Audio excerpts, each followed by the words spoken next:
welcome to African Perspective. My name is Zelda. I make videos about Africa from Mondays to Fridays, and today I'm just going to be reacting to a few TikToks and Instagram reels that I found to do with Africa. It's just a reaction video, really. It's random videos on the internet. Just enjoy them with me, really.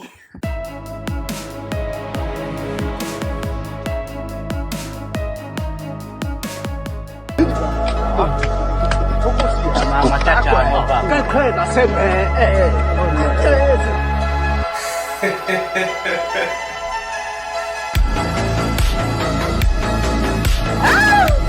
representation. I didn't think Tanzania would make it. Love. Oh my gosh. Okay, so I love this video just because let me reduce the sound, but I love this video because it's not that it's saying that Africans don't dress the way the guys in the first clip dress, the guys in the current clip. It's just recognizing that the image that people have of Africa is very archaic. It's that people still think Africans live in the jungle. We have lions and elephants as pets. Like literally, I had one of my friends tell me like she's Kenyan and she was in the U.S. and she had somebody ask her like, so like, do you have like a zebra pet? And she was like, huh? And it's just so weird because people think somebody was asked if they had traffic lights in Nigeria. So I love this video so much because it's showing like African designs can be really really good, especially because I think the first one I want to say is from Prissy and Jukes' wedding, and I think that's Diana Eneje. I think Ojene. I think it's Eneje. She's so pretty, but I love this. And the other trend that I noticed on TikTok is that there are girls from the US who are ordering their prom dresses from Nigeria, and I'm just like, finally, it's about time that these designers are getting representation. And like I said, I was shocked to see Diamond here. I'm Tanzanian, by the way, in case that's not very obvious, but I'm just shocked to see Tanzanian people represented in this video. Love this Cote d'Ivoire look, love the Morocco look. The reason I want to point this out is because a lot of people don't really view like the northern part of Africa as Africa. So love that Morocco is represented because there was literally this argument in my uni. I went to NYU. I went to the Abu Dhabi campus. There was an argument during the World War? World Cup. Yo, I'm so sorry guys. Did I predict? Listen, I was an ex a couple minutes ago looking at Iran and Israel bombing each other. So forgive me. During the World Cup. During the World Cup, and people were talking about this, and they were like, "Oh, Africa being represented, go Morocco." And somebody was so offended. They were like, "Morocco is Arab." Can you relax? Africa is a geographic connotation, not an ethnic connotation. So love the Congolese look, love the Senegal look. So 10 over 10 video. I highly recommend African fashion. Burkina Faso, a lot of great things going on to progress them forward, okay? But then when you look at the military part of it, knowing that that's the epicenter of global terrorism. First of all, I did a video about, I want to say Botswana. I did do a video about Botswana, but I also did a video about Burkina Faso, talking about Ibrahim Traore and just saying, leave the guy alone. So this guy, I spoke about him in the video. I think his name is Michael Langley or something. He's somebody higher up in the US military situation. And so for me, the issue is Burkina Faso really the global epicenter of terrorism? Are you actually trying to sit here and convince Africans that Burkina Faso is the epicenter? Do you guys know what an epicenter is? Because he's using a very fancy word. An epicenter is typically used for like earthquakes. It's where the earthquake begins. So it's usually used to imply that it's the core of something. It's the origin. It's the point one. You're telling me Burkina Faso is the epicenter of global terrorism? Huh? Let's continue. It was my time to illuminate that this is probably their weakest point, and there needs to be sufficient resources going towards for the whole fight of terrorism in that country. No. The reason this is just, literally my heart skipped a bit. I know some of you, your hearts skip a bit when you're in love, but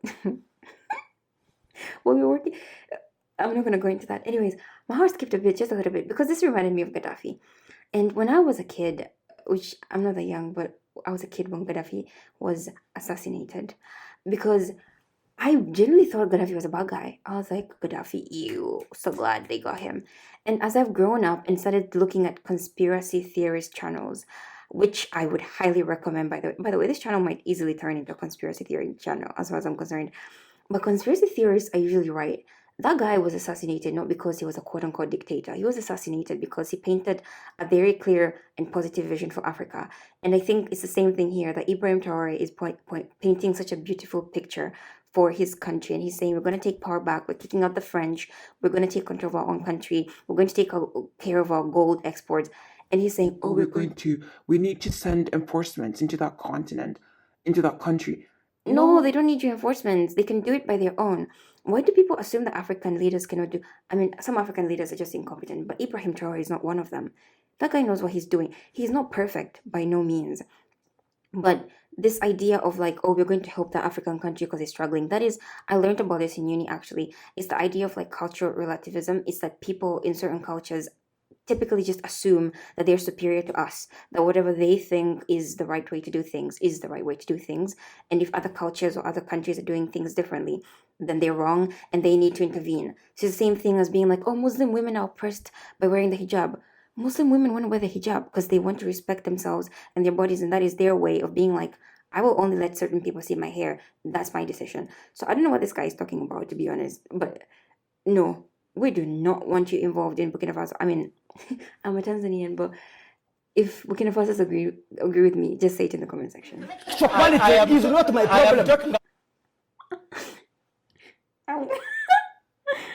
One day, I'm going to be in a debate on a big political stage. And I'm going to say this to somebody. Your lack of intellectual quality is not my problem. I'm gonna say this to somebody's face. Oh my god, Ugandan core is my favorite part of like TikTok, Instagram. I love Ugandan core. Anyways, What you need to do, maybe go back to school or to your mother and be educated. On be educated, have to be part of those who are coming here and whipping up sentiment and sounding stupid doesn't make anything. You get it? So where did you get? You have come and turned this debate into a shouting match. You want the shouting it's so funny because he's the one that's shouting. match? Then you can have. Go ahead. Okay, and I'm very good at it. So your lack of Hitler kills 2 million white people. He is the most evil man that ever lived. Leopold kills 20 million Africans. He still does not appear on the list of the most wicked people that ever lived on the earth. I just have to stop here because I'm so scared of talking about. I'm so scared. Okay, let me explain why I'm scared. Everybody these days is being called an anti-Semite, and I just want to say, before my channel grows so big and people start calling me an anti-Semite, guys, I love Semite people. My favorite professor from uni was an Israeli. However, guys, what he's saying here is so true, because why is it that nobody's talking about King Leopold? Do you guys know what that guy did? I did a video a couple of months ago talking about the worst things that were committed during I did like I think 7 worst things that were committed during colonialism in Africa, and I did a part 2 to that because the video did really well. But King Leopold chopped people's hands off, and not like the full arm. He was cutting them like if this is the whole arm, he was cutting it here. These people were crippled for life because of what he did and his government did. Fun fact, he never went to the DRC, by the way. He just sent people because Belgium was responsible for the DRC, and I think they have statues of him to this day in Belgium. And every time when people talk about the past, they're like, oh, the Holocaust is the worst event that ever happened in human history. I feel for the Jews. I went to the Holocaust Memorial Museum, and I'm saying at the same time, we can appreciate the fact that the Jews were mistreated and they went through one of the worst crimes in history. However, let's not also not talk about Africans and what we went through as a continent. What happened in the DRC with King Leopold, I would argue, is one of the worst things that has ever happened in the history of the world. And so many people died and nobody's talking about it like this guy is saying. And not just that, but the Indian Ocean slavery, like my people died too. The East Africans, the Kenyans, the Tanzanians, they were dragged from their home countries. At that time it was Tanganyika and Zanzibaris, dragged to the western part of Asia away from their home countries. To this day, they're being mistreated because they're darker skinned than other people in that area. The same thing happened with the people from West Africa who were part of the transatlantic slave trade, thrown into the ocean to be eaten by sharks. Nobody cares. They're packed like tomatoes. These things, how people die too. So this guy saying is so true. And if you get offended, you get offended. There must be something wrong with this narrative. Totally something wrong with that narrative. It can be right by day, by night, by numbers, by mathematics, by ethnography. It cannot be right that the whole world watches the massacre of black people and says nothing. Hitler. So true. No comments added. A+. 10 out of 10. In Nigeria, which is, if not the most corrupt nation in Africa. People are trying me. Anyways. It is. It could be the most corrupt nation in the world, Minister Farrakhan. Oh, now, Mr. Wallace. It is the most corrupt nation that I have ever covered. I've been there 25 years ago, and I've been there as recently as last year. Fine. So what? 35 years old. That's what that nation is. I'm sorry, guys. I keep interrupting this video, so I can't help myself. Oh my god, I was having an argument with somebody about this a couple years ago, actually, in university. And they were comparing America, and I've done this as well. I'm a troll. I'm just going to raise my hand and say, me too, I've done this before. But they were comparing the United States and African countries. They were like, African countries are so lazy, we're not doing anything. Like, look at the US and how much they've done. The US was also colonized. And I was like, are you stupid? The US is 200 years plus. They got their independence in 1776. The African country that got the earliest independence is Ghana in 1957. What are you talking about? What are you talking about? So this he brought up a really good point. But let's continue. Now, here's America, 226 years old. You love democracy, but there in Africa, you're trying to force these people into a system of government that you just have accepted. Oh my god. I have to do an entire video about this because this is one of the core beliefs that I hold in terms of politics. I'm just going to be very careful with how I say this because I'm going to run for presidency someday in Tanzania. I'm so scared, but I'm going to say democracy is not the only form of government that works. I said it. I said, I'm so sorry. I'm not. Democracy is a good system. Don't get me wrong. I'm not saying democracy is terrible. What I'm saying is democracy works for certain societies and it doesn't work for certain societies. I'm going to give you a very, very good example. So don't get offended. Stay with me. The UAE is a monarchy. When you hear about Dubai, Abu Dhabi, it's a monarchy. They don't have a parliament. But everybody and their moms wants to go to Dubai. Why? Because the system that worked for them is the monarchy. That worked for their people and it has worked so well. In the same way, I think Africa was prospering when we were just by ourselves. We were doing our things, dancing to our music, worshipping trees and sacrificing virgins. I'm sorry, not that I support any of those things, but we were just in our happy little land, and they came in with their democracy and their religions, and they were like, Demoskratos. And I'm just like, that worked for the Greeks. Did it though? Say it worked. Suppose it worked. Why is it that we're being forced into this system? And even if we're being forced into this system, it's going to take us time to learn. So even though I personally am also still very critical of African leaders, sometimes I'm a little bit empathetic because I'm like, this is a system that has been enforced onto us. It's not something that comes naturally onto us. Let's continue. 30 years ago, black folk got the right to vote. You're not in any moral position to tell anybody how corrupt they are. You should be quiet and let those of us who know our people go there and help them get out of that condition. But America should keep her mouth shut wherever there's a corrupt regime, as much hell as America has raised on the earth. No, I will not allow America or you, Mr. Wallace, to condemn them as the most corrupt nation on earth when you have spilled the blood of human beings. Has Nigeria dropped an atomic bomb and killed people in Hiroshima and Nagasaki? I don't know what year this interview was, but does he know what they did in Iraq?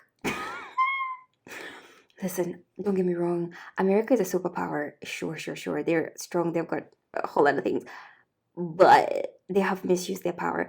A lot of people saying America is declining right now. And I think part of the reason is they got the power rightfully. They were industrializing very quickly. They were very creative. They were open to immigrants.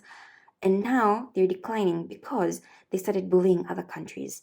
And so, in some sense, America should not be calling other countries corrupt, because tell me how your people, your Congress people, get paid, I don't know, $150K a year, but they're millionaires. Have they killed off millions of Native Americans? How dare you put yourself in that position as a moral judge? I think you should keep quiet, because with that much blood on America's hands, you have no right to speak. I will speak because I don't have that blood on my hand.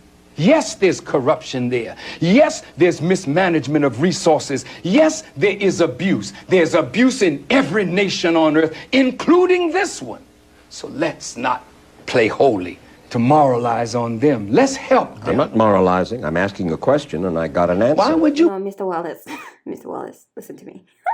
You are moralizing. He spoke, when he was speaking at the beginning of the clip, he was speaking from a position of authority, like a position of superiority. Like, Oh, Nigeria was so corrupt. Mr. Wallace. Put it as the most corrupt regime in the world. That doesn't make sense. Can you to think of one more corrupt? me. Yeah, America. I'm living in one. I'm living in one. Yes, you've done a hell of a thing on this earth, so you should not be the one to talk. You should be quiet when it comes to moral condemnation. I love this. I love this. I want this video to be played on my funeral.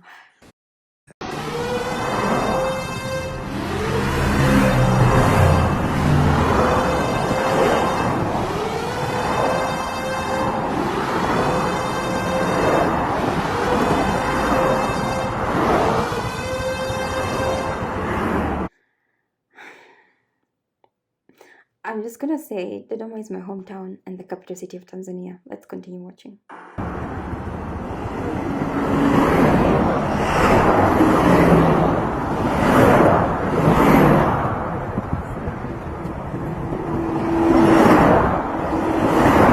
Basically, what had happened was I think I'll make this my last video for this video. I'm about to get in trouble. Anyways, I'll explain this. So Dodoma is my hometown, and it's the capital city of Tanzania, like I said. And what you just saw, is somebody. I think the caption is me watching this as an average pedestrian in Dodoma. The gap between the wealthy and the poor in Tanzania is high, not as high as other countries in Africa. Like South Africa is the worst, but it's still very high. And what bothers me so much about my home country and the way the government, because the buses you are seeing, the green and yellow buses, green and yellow are the colors of the ruling party in Tanzania, which is Chama cha Mapinduzi, which translates to the Revolution Party, very weirdly enough. The Revolution Party has been in power since Tanzania became Tanzania, which was in 1964. So 61 years ago. They've always been in power. And to me, I'm a little bit bothered by that, just because I keep thinking to myself, and I'm just like, this is what the average Tanzanian sees. They see all these nice motorcycles passing by, and then they see a series of Range Rovers. Like, literally, our country borrows so much money, I'm terrified of as to how we're going to pay it. Like, I feel the burden of the debt. And this is what we see is parliamentarians. They drive fancy schmancy cars when they have like a parliamentary sitting. They come with all their nice cars. The city gets cleaned up, and they live this lavish life. And the everyday person is just standing beside, and they're seeing this parade of nice fancy schmancy things. And this is so true in my home country, at least in my hometown, like you're seeing directly in the video. And it's really sad, because you're just like, how are you comfortable as a leader being in a cushy seat in a fancy schmancy car when your people are walking in the sun and they have nowhere to even lay their head comfortably? So that's something to think about. But yeah, those are all the videos today. I wish I could react to more videos, but let me know if you enjoyed this format, because I really enjoyed it. I hope you like it, and if you do, just let me know and I'll react a little bit more. Not a little bit more. I'll try and keep my comments a little bit short, because I went on a spiel after every single video, sometimes midway. But I hope you enjoyed this video, and thank you so much for watching. Please subscribe and like the video and comment and share and all of that stuff. Thank you so much for watching, and bye.